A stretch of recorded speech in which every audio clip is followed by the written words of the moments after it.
à tous, très heureux de vous retrouver pour un nouvel opus de la grande interview en ce mois de la cybersécurité. Très heureux d'accueillir avec nous le général Christophe Husson, qui est le chef du commandement au ministère de l'Intérieur dans le cyberespace. Général, bonjour. Bonjour. Bienvenue tout d'abord. Merci. Je parlais du mois de la cybersécurité. Ce mois, d'abord, il n'est pas que français, c'est un mois européen. Il est important à quel niveau? Économique, déjà, peut-être? Alors, il est vraiment important. On a typiquement publié il n'y a pas très longtemps notre rapport sur l'état de la menace. On voit qu'on a quelque chose qui est quand même plutôt important aujourd'hui. Si je vous donne juste quelques chiffres très rapidement, sur les 5 dernières années, l'ensemble des faits qui ont été enregistrés en matière de cybercriminalité en France, c'est une augmentation de 40%. Tout type de faits confondus, qu'ils soient importants ou plus modestes. Et surtout, ce qui concerne les attaques peut-être les plus dévastatrices sur les systèmes d'information, ce qu'on appelle les atteintes au système de traitement automatisé des données, c'est un terme peut-être un peu barbare, mais en tout cas, c'est quand même assez significatif. C'est une augmentation en termes de saisine l'année passée de plus 28%. Donc ça montre qu'on est quand même sur un niveau de menace qui est important aujourd'hui. Et donc, dans le cadre du Cybermois, toutes les actions en termes de prévention, elles ont vraiment du sens et c'est important de pouvoir le faire de manière très régulière. Alors, pourquoi, j'ai envie de dire, pourquoi finalement cette menace, elle monte? Parce qu'on comprend dans vos propos que en France, en Europe, on essaye de mettre des barrières, on essaye de contrôler, on essaye d'éviter, mais pourquoi ça continue de monter? Alors, on a un monde physique aujourd'hui où vous avez un certain nombre de délinquances qu'on peut observer qui basculent aussi au fur et à mesure dans le monde du numérique et dans le monde de l'Internet, dans le monde du cyber de manière générale, et avec des hackers qui s'adaptent aussi très facilement en fonction des barrières que l'on peut mettre en place pour faire en sorte de les contrer. Si je peux juste vous donner un petit exemple sur justement ces attaques qui étaient les plus importantes il y a quelque temps, à l'encontre des grands groupes industriels qui peuvent être des groupes du CAC 40, qui étaient particulièrement ciblés, eh bien, ce sont des groupes qui ont réussi à se mettre à niveau en termes de protection cyber, qui ont les moyens financiers, qui ont des moyens humains également pour le faire. Et les hackers se sont adaptés, ils vont s'attaquer à des petites et moyennes entreprises, à des collectivités territoriales, parfois aussi directement aux usagers. Donc démultiplier le nombre d'attaques avec peut-être parfois un modèle économique finalement qui est intéressant pour eux. Donc oui, on démultiplie, c'est un peu la pêche au chalut, ça marchera, ça marchera pas, mais ça peut être intéressant pour les hackers. Et donc c'est une des raisons pour lesquelles aussi ça se multiplie de manière importante. Alors, on rappelle que le mois de la cybersécurité, c'est pour tout le monde. On est bien d'accord, c'est pas que les entreprises, c'est les collaborateurs, les collaboratrices, c'est vous, c'est moi, c'est nous tous qui sommes concernés. De quoi, quelle est la menace la plus prégnante? Qu'est-ce qu'on doit redouter le plus? Le phishing, par exemple? Alors, les menaces, elles sont vraiment protéiformes. Ouais, il y a énormément de choses. Vous le disiez, hein, effectivement, ça concerne tout le monde. Donc, le phishing, c'est beaucoup ce qui va être à l'encontre de l'usager. Donc, ce fameux mail que l'on reçoit, on clique sur un lien et potentiellement, on est orienté vers un site malveillant, on va rentrer ses codes de carte bleue et puis on va se faire déposséder de quelques centaines, voire milliers d'euros, voire parfois davantage. Ça a évolué ces derniers temps, puisqu'on a aussi le smishing, donc la contraction du SMS et du phishing. Donc, encore une fois, ça montre la capacité aussi du hacker à s'adapter. Et puis on a maintenant, depuis quelques temps, le phishing. Donc c'est la contraction du QR code et du phishing. Donc vous scannez un QR code quelque part, et là aussi, potentiellement, vous pouvez être orienté vers ce type de site. Donc vraiment une évolution très rapide de la part des délinquants. Ça concerne essentiellement l'usager.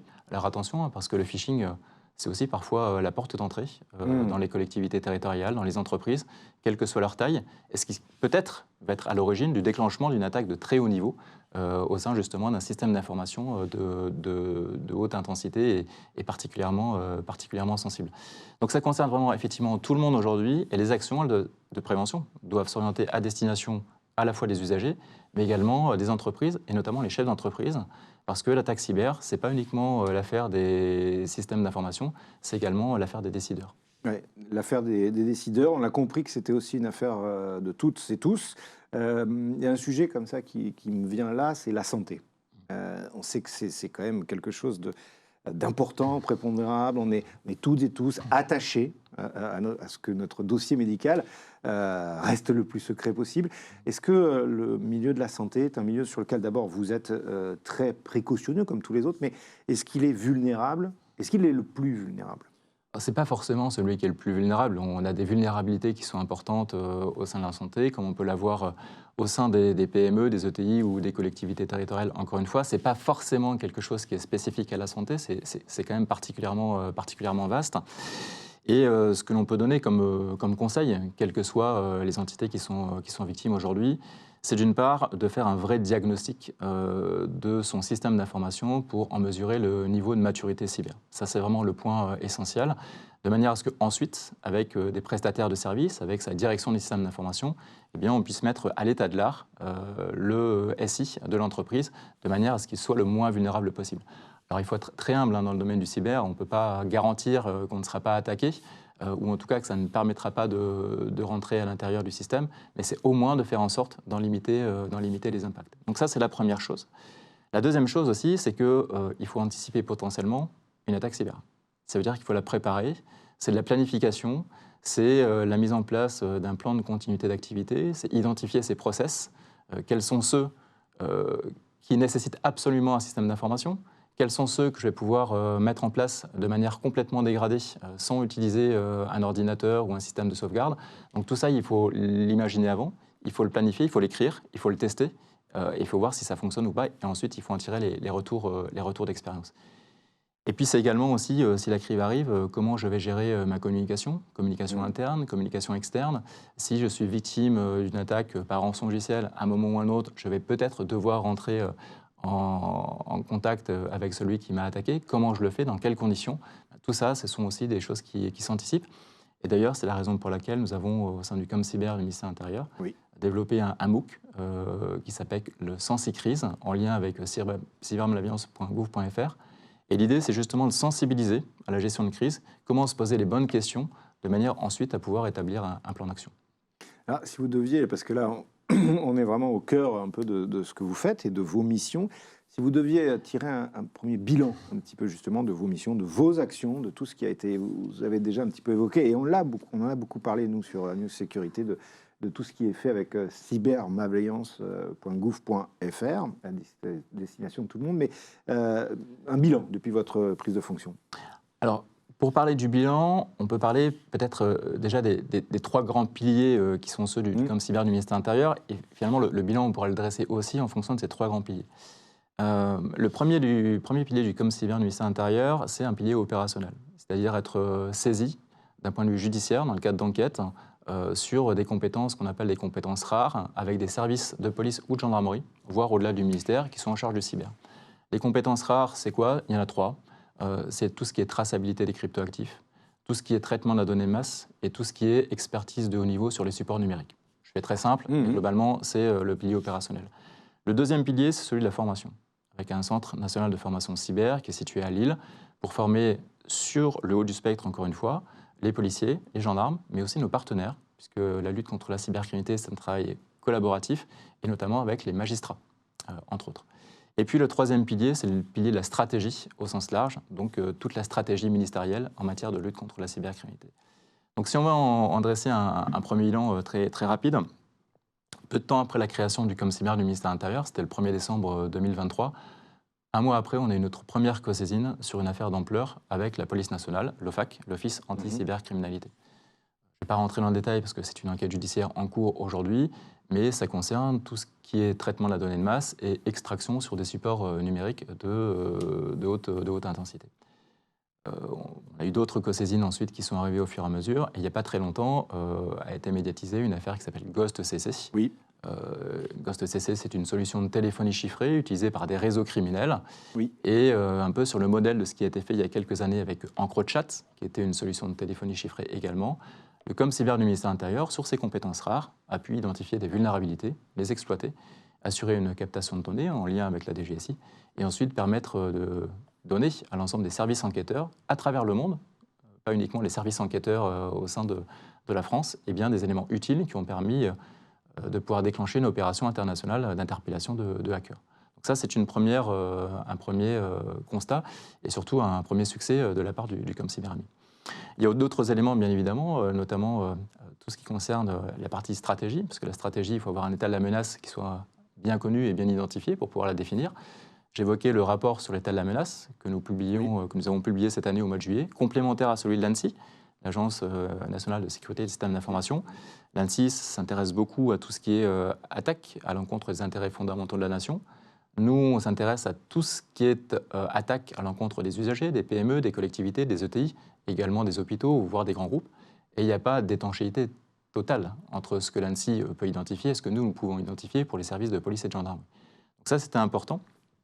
Et dans le cadre des JO également, sur l'état de la menace, avec toutes nos sources de données, on fait en sorte de lancer des alertes sur ce que l'on identifie. Et on a eu un rôle, avec l'ANSSI, encore une fois, important en la matière. Donc ça aussi, c'était un vrai enseignement et vraiment un point important de la part du ComCyber du ministère de l'Intérieur. Et puis, nous travaillons aujourd'hui sur notre stratégie ministérielle, qui sera déclinée de la stratégie nationale de cyberdéfense. Donc ça aussi, c'est quelque chose d'important. Et tout ce travail, c'est un travail qui n'est pas que franco-français, c'est un travail qui doit s'inscrire totalement dans une démarche internationale. C'est ce que nous faisons aujourd'hui. Oui, parce que quand vous avez parlé de Ghost, on rappelle quand même que Europol qui a mené en fait une vaste opération internationale pour démanteler ce réseau-là. Donc ça veut dire que là, il y a une coopération efficace. C'est important aussi de le préciser, que c'est pas parce qu'on peut parfois dire que l'édifice européen n'est pas des plus stables, mais si, il est stable, il y a ça fonctionne en fait. Oui, ça fonctionne. Alors, Europol, c'est un exemple en termes de coopération bien évidemment policière. Il y a également Eurojust, parce que les forces de police et de gendarmerie, que ce soit en France ou dans les pays étrangers, ne peuvent pas travailler seules. On doit travailler aussi toujours dans un cadre judiciaire. Et on a l'équivalent d'Europol pour la justice qui s'appelle Eurojust. Donc il y a des dispositifs aujourd'hui qui existent, qui sont performants et qui fonctionnent. Les enquêtes cyber, elles sont rarement franco-françaises, encore une fois. Elles ont des impacts à l'international qui sont majeurs. Elles sont complexes aussi parce qu'il y a une dimension technique qui est particulière. Mais malgré tout, sur les grandes enquêtes, on a des interpellations très régulièrement. Toujours à l'étranger, ou très souvent à l'étranger, pas toujours, mais très souvent à l'étranger. Et tout ça pour dire qu'il ne faut pas hésiter à déposer plainte, à signaler des faits, parce que ce n'est pas parce que c'est une affaire cyber que ça ne permettra pas d'aboutir et de pouvoir avoir des interpellations et des incarcérations. Est-ce que, juste pour terminer sur deux points, j'allais dire petits, non, parce que c'est... si on revient sur les Jeux Olympiques, Paralympiques, est-ce que, alors, sans rentrer dans ce qui ne peut pas être dévoilé, bien évidemment, en général, mais on a vu que d'abord, ça avait été une réussite sur la sécurité, mais dans votre domaine précisément, il y a eu quand même, ça peut faire partie de référence pour demain. Ce qui a été mis en place, que vous avez piloté, la capacité à pouvoir, lors de cet événement mondial, être capable quand même de sécuriser cet espace-là, cybersécurité en l'occurrence. Alors, on pourrait dire beaucoup de choses sur la partie Jeux Olympiques en matière de cyber. L'entité qui a été menante, c'est l'ANSSI, l'Agence nationale de sécurité des systèmes d'information, et nous avons été concurrents pour le ministère de l'Intérieur. Le fait d'avoir le ComCyberMI, qui était l'entité unique en matière de cyber dans le cadre des Jeux Olympiques, ça a permis de faciliter aussi l'interaction avec l'ANSSI. Nous, ce que l'on a pu observer, c'est notamment sur la partie état de la menace, tout le renseignement d'intérêt cyber que nous avons collecté et exploité. Alors, je n'irai pas forcément dans le détail, mais on a travaillé évidemment sur tous les renseignements qui provenaient des forces de sécurité intérieure, le renseignement qui pouvait parvenir aussi de partenaires étrangers, tout le renseignement, notamment dans le cadre de l'écosystème global, parce qu'il faut travailler aussi avec le monde du privé en la matière. Sans rentrer davantage dans le détail, on a pu identifier un certain nombre de revendications de la part de groupes cybercriminels. On a également identifié un certain nombre de dépôts de plaintes qui ont été effectués dans les commissariats ou les brigades de gendarmerie.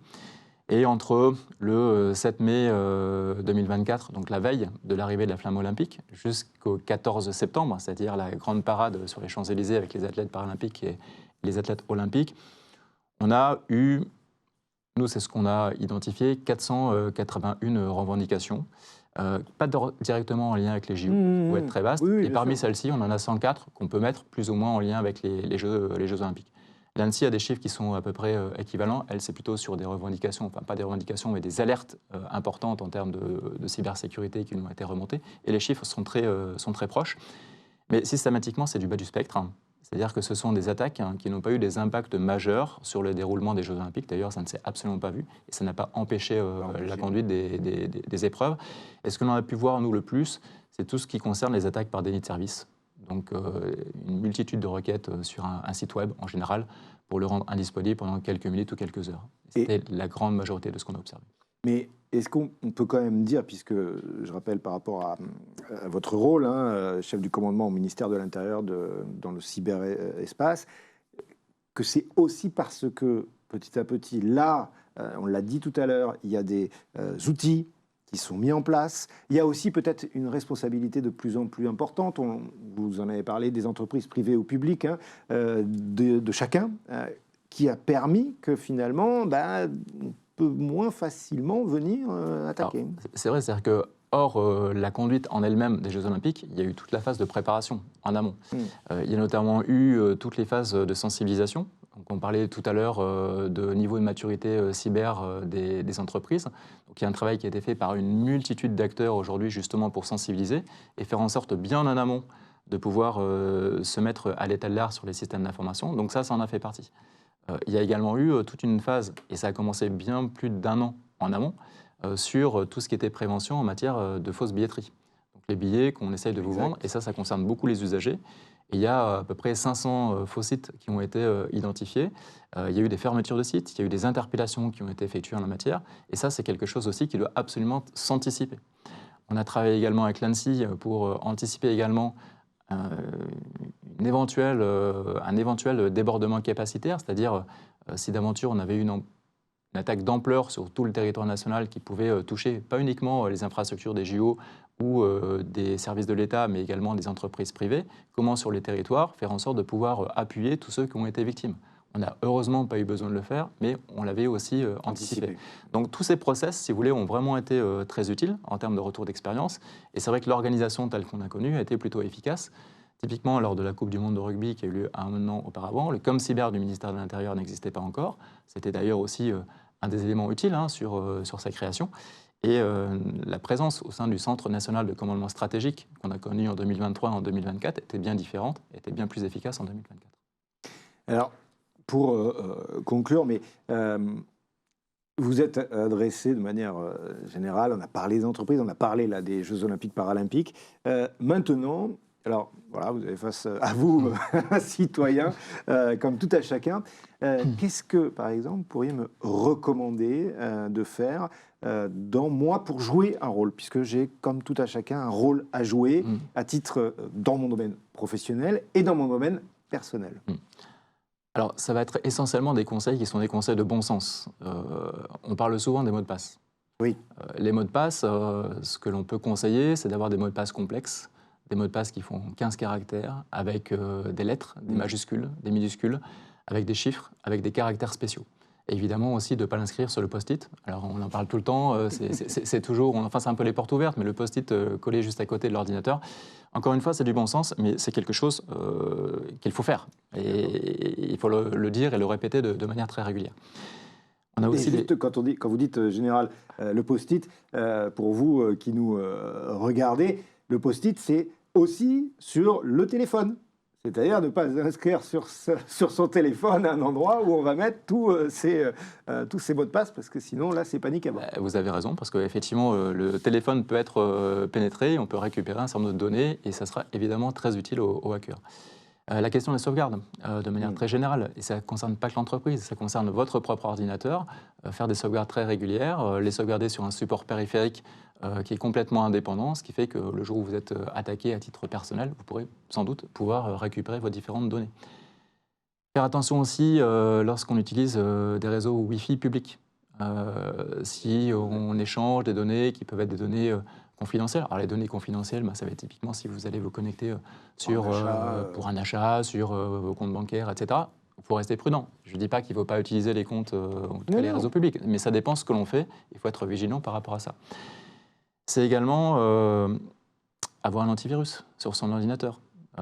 Et c'est aussi accepter les mises à jour de sécurité quand elles vous sont proposées sur votre ordinateur ou sur votre téléphone portable. Quand elles vous sont proposées, c'est qu'il y a manifestement une faille de sécurité sur votre système. Et donc c'est quelque chose qui peut être exploité par un hacker. Donc si vous les mettez à jour, ce sera évidemment une surface d'attaque beaucoup moindre pour le hacker. Et puis, ce à quoi on pense peut-être pas forcément toujours, c'est de bien séparer ses usages personnels et les usages professionnels. Et typiquement, une adresse de messagerie, vous avez peut-être votre adresse personnelle en Gmail, eh bien c'est pour vos besoins personnels. Et vous avez sans doute aussi une adresse qui est une adresse professionnelle, avec un arrobase autre chose, eh bien utilisez-la exclusivement dans votre domaine personnel, mais ne faites pas le mélange des deux, parce que ça peut être aussi source d'informations utiles pour des hackers. Et puis également, et ça c'est quand même quelque chose, je pense, d'important, c'est faire attention à son empreinte numérique sur l'Internet, sur les réseaux sociaux de manière générale. C'est tout simplement tout ce que vous allez laisser sur votre vie personnelle, sur les réseaux, c'est-à-dire vos photos de famille, parler du fait que vous allez partir en vacances à tel endroit, à tel moment. De telle date à telle date, on sera au Mexique, ce genre de ça choses. va être génial. Et il y a tout un tas d'éléments qui peuvent être, et qui sont parfois publics, qui peuvent être visibles par n'importe qui, et quelqu'un de mal intentionné pourrait les utiliser tout simplement pour faire de l'ingénierie sociale, en pensant qu'elle vous connaît très bien, parce qu'elle connaît beaucoup de choses sur votre vie personnelle, et peut-être que par l'intermédiaire d'un ami à vous, eh bien, on va considérer que vous êtes particulièrement en lien, et essayer justement d'extirper de l'argent ou faire ce genre de choses. Donc il y a tout un tas d'éléments très utiles qui peuvent être mis à disposition des hackers. Donc là aussi, soyons très prudents et faisons en sorte d'en laisser le moins possible, pour que justement ce type d'ingénierie sociale, en tout cas, ne se produise pas, ou en tout cas de manière très limitée. Et on rappellera aussi, parce que c'est vrai que ce n'est pas le plus évident tout le temps, mais vous l'avez dit tout à l'heure, mon général, ne pas hésiter à aller déposer plainte. C'est un élément majeur, et il y a deux choses, hein. Effectivement, c'est déposer plainte, donc c'est un acte qui est très administratif, ça va permettre de pouvoir lancer une enquête judiciaire. Mais au-delà du dépôt de plainte, hein, c'est vraiment d'alerter tout de suite les forces de police et de gendarmerie, notamment lorsqu'on est sur une attaque du très haut du spectre, encore une fois une entreprise ou une collectivité, parce que le fait d'être alerté tout de suite, ça nous permet aussi, pour les policiers ou les gendarmes, de pouvoir projeter du monde sur place, de récupérer des éléments utiles d'un point de vue technique, qui nous permettront peut-être de pouvoir identifier la source et l'origine. Et quand on a besoin de reconstruire un système d'information, eh bien ça peut tout simplement tout écraser, et ce sont des éléments qu'on aura définitivement perdus dans le cadre de l'enquête, donc l'alerte est vraiment majeure et importante. Merci beaucoup, Merci à vous. mon général, d'avoir été avec nous pour parler de ce sujet, la cybersécurité, sujet prégnant, important, voilà, qui s'est inscrit dans nos vies, vous l'aurez compris, professionnelles et personnelles. Merci donc beaucoup, général Christophe Husson. On se retrouve, nous, prochainement pour une autre grande interview. D'ici là, eh bien, si pour ce qui est du domaine de la cybersécurité, vous voulez en savoir plus, cybermalveillance.gouv.fr. À bientôt.